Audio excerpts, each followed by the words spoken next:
estamos aqui em mais uma atividade da Escola de Governo de Araraquara, trazendo uma reflexão, desde já adiantar que não é nenhuma pretensão de trazer uma reflexão que seja verdadeira, porque nessas questões que a gente vai tratar aqui não há exatamente verdade, mas há uma questão de opinião, e a gente gostaria de trazer aqui essa reflexão da Escola de Governo de Araraquara. A gente está saindo de um período difícil, primeiro de uma pandemia, em que a humanidade como um todo foi colocada numa situação de bastante insegurança, e lá ainda, no bojo, no período mais crítico da pandemia, nós pensávamos assim com relação a toda a insegurança que aquela pandemia estava gerando, mas que havia a possibilidade de haver uma mudança no comportamento da humanidade, né? Porque todos estavam submetidos a uma situação de extrema gravidade, de extrema dificuldade, e logo o nosso coração sonhador, de humanista, de libertário, também incorporando aí na vivência com todos os cristãos, acreditávamos na possibilidade de que os seres humanos tivessem uma reflexão um pouco mais discernida do momento em que a gente estava vivendo e da possibilidade que a gente tinha de construir parâmetros para um mundo melhor, né? Saída assim da situação mais grave da pandemia, a gente entra aí num processo de um pouco reconstruir o mundo, né? Restabelecer as bases de diálogo, as bases de desenvolvimento, para que a humanidade saísse daquele marasmo que foi posta ali no final dos anos 20 e no início dessa década. Mas fomos surpreendidos no início de 2022, depois de um processo nada amigável de negociação, de discussão dos organismos multilaterais, acabou culminando na invasão da Rússia à Ucrânia, num movimento extremamente questionado e questionável, mas que quem olha assim um pouco a geopolítica sabia que era uma tragédia anunciada, né? Porque, para ser assim bastante assertivo,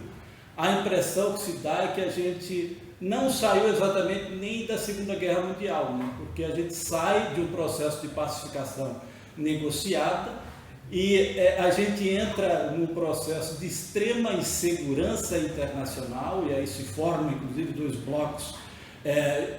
políticos e militares, que seria a OTAN, né? Liderado pelos Estados Unidos, e logo a seguir, anos depois, é formado o Pacto de Varsóvia, e você tem uma realidade em que há essa polarização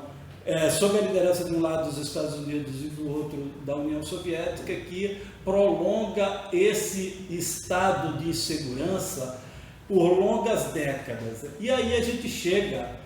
depois da queda do muro, depois do fim da União Soviética lá em 1989,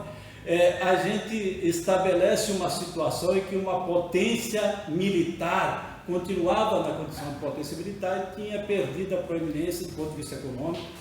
do ponto de vista político, que era a antiga União das Repúblicas Socialistas Soviéticas, que passou depois a ser chamado, ou retornou a ser chamado como Rússia. E aí havia todo esse descontentamento, inclusive com os desdobramentos, inclusive do final daquele pacto de Varsóvia, de vários países do leste europeu e mesmo antigas repúblicas da União Soviética, acabaram entrando no processo de aproximação com a OTAN, gerando um debate extremamente controverso, complicado para resolver do ponto de vista daquilo que deveria ser a base fundamental da vida humana, que seria o diálogo, e acaba depois desembocando no conflito. A gente costuma falar assim, em termos mais populares, assim, mais como lamentações, de que aquele movimento que se inicia com a invasão da Ucrânia no início de 2022 é um movimento repleto de racionalidade, né? Mas isso não é verdade, O que se dá ali é um processo movido por um tipo de racionalidade, essa racionalidade instrumental que está muito presente no processo de desenvolvimento econômico e que acaba colocando, externando-se da forma mais dramática possível todos os interesses e as divergências que estão postas nesse tipo de conflito, né? Se você for pegar do ponto de qualquer um dos atores envolvidos, quer seja a Rússia, há o processo que você encontra a argumentação racional para o que eles fizeram, porque a Rússia, inclusive com esses processos de retrocesso do poder da Rússia, a Rússia perde bastante espaço do ponto de vista, inclusive, da defesa, e que aquela invasão é algo que, inclusive, já havia tido um movimento anterior, em 2014, quando há a invasão da Crimeia e a tomada da Crimeia pela Rússia, que é o processo de conseguir espaço para negociações econômicas e para defesa militar, a partir, inclusive, de espaços dos mares importantes europeus, que é a questão do avanço rumo ao Mar Negro, rumo ao Mar Cáspio, que é conseguir ter, inclusive, retomar pontos estratégicos para a defesa da Rússia ao longo da história, né? Então, por isso, essa questão do apoio às repúblicas separatistas lá da Ucrânia, Donetsk, Lugansk, porque eram entradas importantes para conseguir o acesso ao Mar Negro, importante para a defesa, importante para as relações comerciais da Rússia com relação à Europa. Você tem também a questão da Ucrânia, que, é claro, queria manter o seu território, né? Porque, inclusive, já tinha sofrido o ataque em 2014, um ataque que remonta, inclusive, a episódios do passado, que sempre houve essa questão da disputa de retrocesso dos interesses ucranianos naquela região. Então, a Ucrânia tem também a sua racionalidade, a sua justificativa para a questão de resistir a aceitar a conquista da Crimeia pela Rússia e de querer pleitear a entrada na OTAN. Os Estados Unidos, por ser o principal ator político e econômico internacional, tinha também as suas razões, do ponto de vista da racionalidade deles, de justificar a aceitação do debate de que a Ucrânia entrasse na OTAN, porque já faz parte de uma política americana de expansão da aliança do Tratado Atlântico Norte para próximo do território da Rússia, porque foi assim com as antigas repúblicas socialistas, com as antigas repúblicas, inclusive, fazendo parte do território da União das Repúblicas Socialistas Soviéticas, de avançar, porque era uma espécie, inclusive, de garantir a segurança dos aliados europeus, da perspectiva dos Estados Unidos, embora desde sempre, principalmente desde 1989, com a queda da União Soviética, os Estados Unidos sabiam que havia muita resistência, que houve, inclusive, acordos de não avanço das forças da OTAN para perto da União Soviética, né? Então havia também a racionalidade da Europa, porque a Europa, desde o final da Segunda Guerra Mundial, sempre esteve muito preocupada com a questão da segurança, com a questão dos seus interesses econômicos naquela região, e também acabou entrando no debate, que é o debate hegemonizado nos últimos tempos pelos Estados Unidos com relação à questão da segurança, das incursões militares para garantia dos seus interesses. Então não havia nenhum tipo de racionalidade, havia ali interesses bem claros, havia interesses econômicos também bastante claros, que fez com que, para a tristeza das pessoas que pensam que se resolve o conflito a partir do diálogo, acabou desencadeando num processo de ofensiva militar, inclusive com uma atuação bastante questionável das maiorias, ou da maioria dos líderes envolvidos, tanto Vladimir Putin como Zelensky, né, da Rússia e da Ucrânia, como outras lideranças do Joe Biden dos Estados Unidos, o Olaf Scholz, o Emmanuel Macron da Alemanha e da França. Então, ali poderia se caminhar para um processo de diálogo, mas não se caminha porque não é tão simples assim. Há sempre interesses que são poderosos e muitas vezes eles sobrepõem os interesses a partir do conflito, se sobrepõe à possibilidade de construção de conflito a partir do diálogo. Então houve esse processo de desencadeamento da guerra, que foi logo que as potências ligadas à OTAN logo reagiram com as medidas econômicas, porque os Estados Unidos e seus aliados imaginaram que essas medidas econômicas deixariam a Rússia em uma situação de extrema dificuldade e tamanha gravidade que eles teriam que a curto prazo negociar, né? Por isso, inclusive, o confisco das reservas da Rússia, toda a dificuldade para a Rússia fazer as transferências bancárias internacionais, porque é uma economia que se relaciona, inclusive, enquanto parceiro comercial de vários países, tinha necessidade de, inclusive, ter o dólar como uma moeda importante no processo de negociação, e todas essas medidas econômicas foram no sentido de dificultar a Rússia e fazer com que a Rússia negociasse. O que se assistiu foi um processo de mudança bastante brusco do ponto de vista da economia, né? Porque essas medidas tomadas pelos Estados Unidos e pela OTAN não surtiram os efeitos imediatos, acabou gerando ainda mais desempregos, dificuldade inclusive de produção de alimento, porque a Rússia é um dos principais produtores de insumos, né, para as diferentes economias mundiais. Então foi aumentando o desemprego, o processo de dificuldade, de insegurança alimentar, e acabou tornando o mundo mais inseguro, tanto do ponto de vista militar como do ponto de vista da própria alimentação, da segurança de vida da população. Essas medidas assim, de embargos em relação à Rússia, houve também uma expectativa de que essas medidas seriam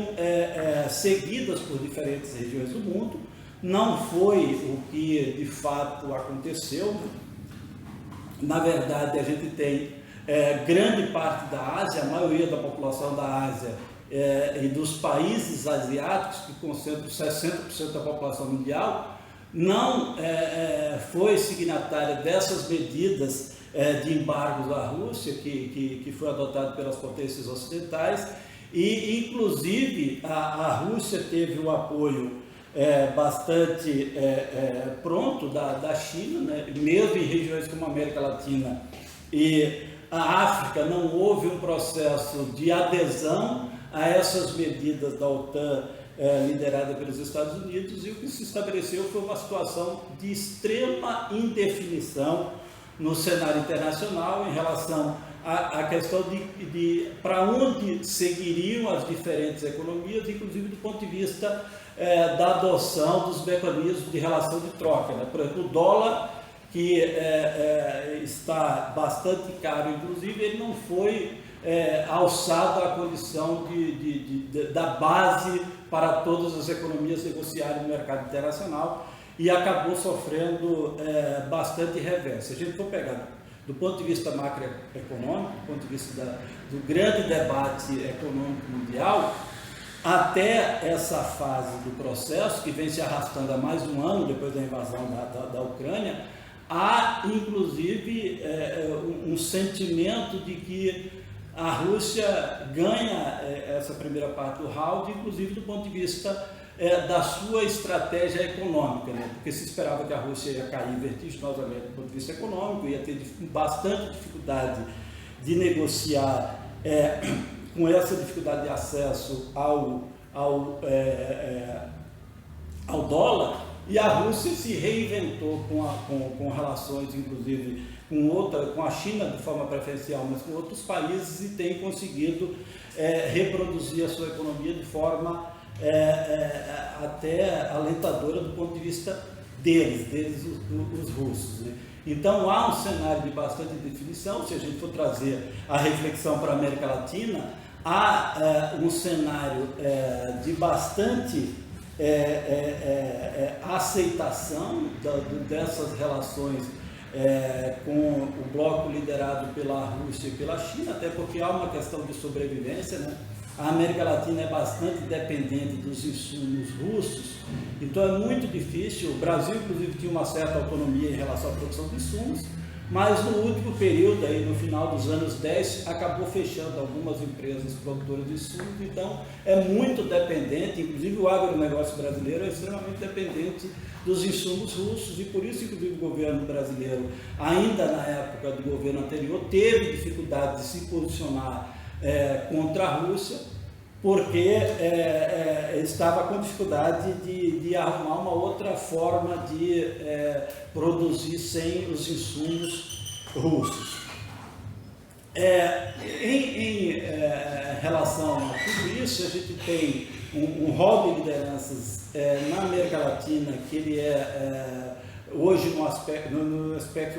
ideológico bastante próximo a algumas iniciativas de defesa do governo russo e do governo chinês. Há essa questão, inclusive, que tem esse apelo e essa organicidade internacional, que é a questão dos BRICS, né, que tem o Brasil, que é um dos países fundadores, mas outros países na América Latina têm passado por um processo de negociação para a entrada nos BRICS. Então há sempre essa discussão da América Latina não ter essa possibilidade, nem mesmo o interesse das principais figuras políticas, dessa adesão a esses embargos, a essas políticas econômicas, macroeconômicas, lideradas pelos Estados Unidos e pela Rússia, e por conta disso, inclusive, essas lideranças latino-americanas têm trafegado esse caminho de mais diálogo, de continuar a discutir, continuar, inclusive, se colocando de forma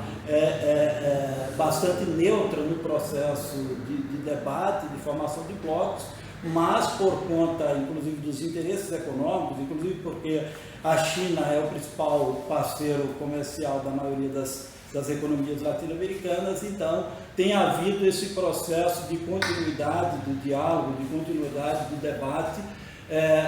com o bloco liderado pela Rússia e principalmente pela China, que dialoga com a América Latina de forma mais particular, né? Então, a esse cenário, inclusive, de falta de condição ou de muita dificuldade das lideranças latino-americanas se posicionar de forma diferente. Primeiro, que não há essa questão da adesão automática aos Estados Unidos, ao modelo econômico e militar dos Estados Unidos, e há também essa relação muito forte do ponto de vista comercial com a China e com a Rússia. Em relação ao Brasil, o Brasil tem tido um diálogo bastante produtivo em relação à Rússia e em relação principalmente à China, por conta dos laços econômicos que vinculam os dois países. Há algum tempo que a China é o principal comprador dos produtos, principalmente das commodities latino-americanas, então fica difícil pensar num processo de rompimento entre os países latino-americanos e o Brasil de forma particular em relação à China, porque há interesses econômicos muito fortes, muito desenvolvidos, e por conta disso é difícil pensar na possibilidade de que haja esse tipo de rompimento, né? Então, há nesse processo todo, inclusive, o debate sobre a questão de como vai se desenrolar o próximo capítulo dessa guerra e quais os efeitos em relação ao Brasil. Eu acho que é sempre bom a gente pedir sempre uma certa cautela e um certo cuidado em analisar como é que as coisas estão se dando do ponto de vista do desenrolar dos conflitos, né? Existe um dito popular, por exemplo, que fala que numa guerra a primeira vítima é a verdade, né? E chamando a atenção a partir desta frase, é sempre bom que nós acompanhemos o desenrolar dessa guerra e temos que, inclusive, ir acumulando, inclusive cobrando dos nossos governos, dos nossos representantes que têm uma posição proativa para, inclusive, a negociação de uma saída a partir do diálogo, porque há muitas informações a respeito da guerra, inclusive algumas informações que chegam assim da forma mais complicada possível, né? Porque no processo de conflito como esses, você trabalhar com a ideia de verdades e não verdades é sempre complicado, porque o processo de informação que sai num momento tão conturbado como é a guerra é sempre um processo bastante discutível. Não é que as pessoas sejam mal intencionadas e que queiram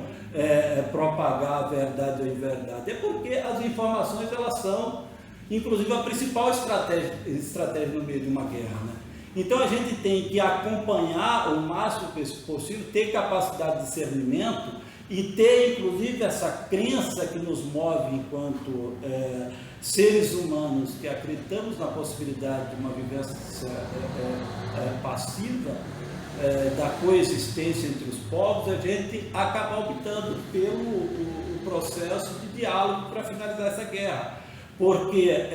os trabalhadores e trabalhadoras, as pessoas menos favorecidas, veem que o processo extremamente difícil, que é o processo de pandemia, e a gente entra num processo extremamente difícil, que é uma guerra que, embora ela não seja uma guerra mundial, ela traz consequências para toda a humanidade, porque não é uma guerra que envolve um país qualquer. É uma guerra que envolve dois países extremamente importantes, inclusive para a produção de alimentos no mundo inteiro, para a produção de energia, para a produção de petróleo, que determina o preço de todos os produtos, né? Então é uma guerra que afeta o conjunto da humanidade. E nós não estamos saindo de um momento fácil para a gente entrar de forma continuada no processo que tem tirado o mínimo de qualidade de vida de um universo muito grande de pessoas, né? Apenas para a gente ficar no consumo doméstico, a gente tem uma situação de 33 milhões de pessoas passando fome, a gente tem, no Brasil, tem uma situação de 120 milhões de pessoas em segurança alimentar. Muitas das causas desses problemas se devem ainda do processo de pandemia, mas com uma consequência extremamente complicada, que é a guerra, né, que acabou afetando a qualidade de vida da humanidade, mas principalmente os setores menos favorecidos, porque os setores mais favorecidos eles sempre têm os mecanismos de interferência no jogo político, no jogo econômico, para salvar suas próprias peles. Não nos esqueçamos que durante a pandemia isso se reproduz nos anos de 2022 e agora 2023, há um processo contínuo de concentração de renda, em que os mais ricos ficam cada vez mais ricos e os pobres ficam cada vez mais pobres, porque vão virando desempregados, excluídos estruturais, né? Então é necessário que a gente faça um diálogo, que a gente, inclusive, cobre dos representantes com os quais a gente estabelece relação, que trabalhe nessa perspectiva, inclusive o governo brasileiro, das diferentes unidades da federação também, que pressione, para que haja um processo de negociação. Porque essa guerra, da forma que está, é muita dificuldade você pensar num vencedor e num vencido, né? É uma guerra que ela pode se arrastar por muito tempo, inclusive por longos anos, e enquanto isso, as pessoas que mais precisam, as pessoas que estão numa situação mais vulnerável, numa situação mais complicada para ter a sua vida reproduzida, vai ter cada vez mais dificuldade, né? Então nós, inclusive, que pertencemos a instituições que a gente acha que a gente não tem capacidade de interferir nos processos, a gente tem qualquer microespaço de poder, né? A Escola de Governo de Araraquara, uma Secretaria de Governo de Araraquara, um vereador da cidade de Araraquara, um prefeito da cidade de Araraquara, ou os prefeitos, os governadores do estado e o governo central têm a possibilidade de dar a sua parcela de contribuição, denunciando não a irracionalidade da guerra, porque do ponto de vista do desenvolvimento capitalista, do interesse de cada ator, de cada estado, a guerra ela é sempre irracional. Ela não é irracional, mas é necessário que a gente discuta outras formas de racionalizar a vida humana. E a forma bem superior é aquela construída a partir do diálogo, que você abre mão desses interesses bastante calculados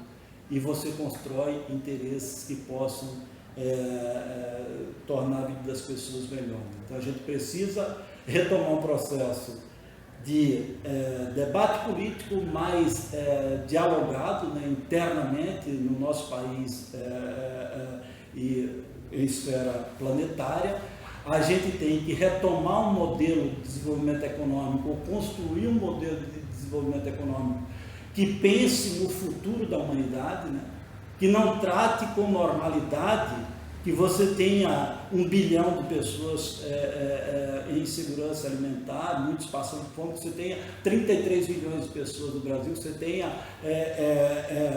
120 milhões em segurança alimentar no território brasileiro. Você não pode tratar isso como algo normal. É preciso estabelecer o diálogo, construir o diálogo e dizer assim, olha, nós queremos construir um processo democrático, como o bloco liderado pelos Estados Unidos e pela OTAN sempre fala na questão da democracia, mas a democracia também precisa levar em consideração a vida das pessoas, a vida material,